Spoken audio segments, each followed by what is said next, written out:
அவ்வளவு இது கொள்ளடிச்சு வச்சாச்சு. அவங்க அப்பா உங்களுக்கு பழைய ஆளுக்கு தெரியும், 2.5 ஏக்கர் விவசாயிக்கு தருவேன்னு சொல்லி தான் ஆட்சிக்கு வந்தாரு. அடுத்தது எம்ஜிஆர் முகத்தை வச்சுதான் அவரு காலில் விழுந்து அவரே ஆட்சிக்கு வந்தாரு. யாரு? எம்ஜிஆர் வச்சுதான் அண்ணா காலில் விழுந்தா யார் வந்தாரு? கலைஞரே வந்தாரு. இப்போ எடப்பாடி வந்து தவிர்த்துட்டாரு. இப்ப நானே பஞ்சாயத்து தலைவர் ஆகின அன்னைக்கு நான் யாரும் காலையும் விட மாட்டேன். என் கேரக்டர் அப்படி. நான் வந்து டக்குன்னு தலைவான காலில் விடுவேன். ஒரு பாசம், ஒரு அப்பா அம்மா காலில் நம்ம விடுவோம்ல. நம்ம வந்து பொங்கலுக்கு எங்க தாத்தா ஆச்சுன்னா காலில் விடுவேன், திருநாள் பூசி கை நீட்டு திருவாப்புல. அதே மாதிரி ஒரு சந்தோஷத்துல நான் ஜெயிச்ச உடனே என்ன பண்றேன், டக்குன்னு வந்து தலைவான காலில் விடுவேன்.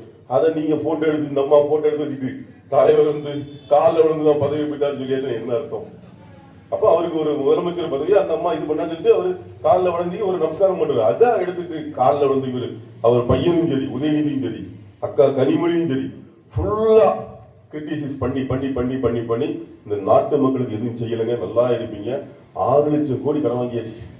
இது வார்த்தை கிட்டத்தட்ட சுதந்திர அடைஞ்சல இருந்து இது வார்த்தை 2 லட்சம் கோடி கடனே கிடையாது. இப்போ இந்த 2021 to 26 6 லட்சம் கோடி. சாதாரண ஒரு வீட்டுல ஒரு ஒரு சாதாரண ஃபேமிலியில ஒரு 20 லட்சம் ரூபாய் கடந்தாலும் இந்த வீடு சோழி முடிஞ்சு. அந்த வட்டி, இந்த வட்டி, ஜுவல்ஸ் வட்டி, வீட்டு லோன் வட்டி, அது இருந்தாலும் அந்த வீடு நிம்மதி எல்லாம் போய் ஹெல்த் போய் ஸ்பாயில் ஆயிரும். ஒரு சாதாரண ஒரு 20 லட்சம் ரூபா, அடுத்து ஒரு 50 லட்சம் ரூபா, இல்ல 1 கோடி கடன்கள் கூட என்னத்துக்கு ஆகும்? இது தமிழ்நாட்டை அடகு வச்சு 6 லட்சம் கோடி கடன் வாங்கியாச்சு. வச்சுக்கிட்டு என்ன பண்றாரு?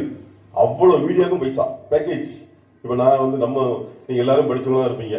கிளாஸ்ல எப்படியும் நம்ம 45 ஸ்டூடெண்ட்ஸ்ல ஒரு ஸ்டூடெண்ட்ஸ் நல்ல பேச்சாளராக இருப்பான். இப்படி இந்த பேச்சாளர்லாம் இவங்க தமிழ்நாடு முழுக்க செலக்ஷன் பண்ணி package 6 month package, 3 month package, எதை பத்தி பேசணும்? திமுக முதலமைச்சர் நம்பர் 1 அப்படின்னு பேசணும்னு சொல்லிட்டு ஃபுல்லா அவ்வளவு மீடியா, அவ்வளவு விவாதம் மேடை. இந்த பாத்தீங்கன்னா 21ல இருந்து இவங்க வந்து டெய்லி வந்து பாத்தீங்கன்னா என்ன பண்ணுவோம்? ஓபிஎஸ் பேசிட்டாரு, சசிகலா பேசிட்டாரு, டிடிவி இப்படி பேசிட்டாரு. இதே தான் ஃபுல்லா. அப்ப நம்மளே பார்க்கக்கூடிய ஆள் என்ன, ஆமால எடிங்க பிரிஞ்சுக்கலானே, சரிதான், இப்படியே சொல்லி சொல்லி கரெக்டா 24 ஆட்சிக்கு எம்பிஏ செலக்ஷன் பண்ணியாச்சு, வந்துட்டாரு. அடுத்தது இப்ப இறைவன் நிலமட்ட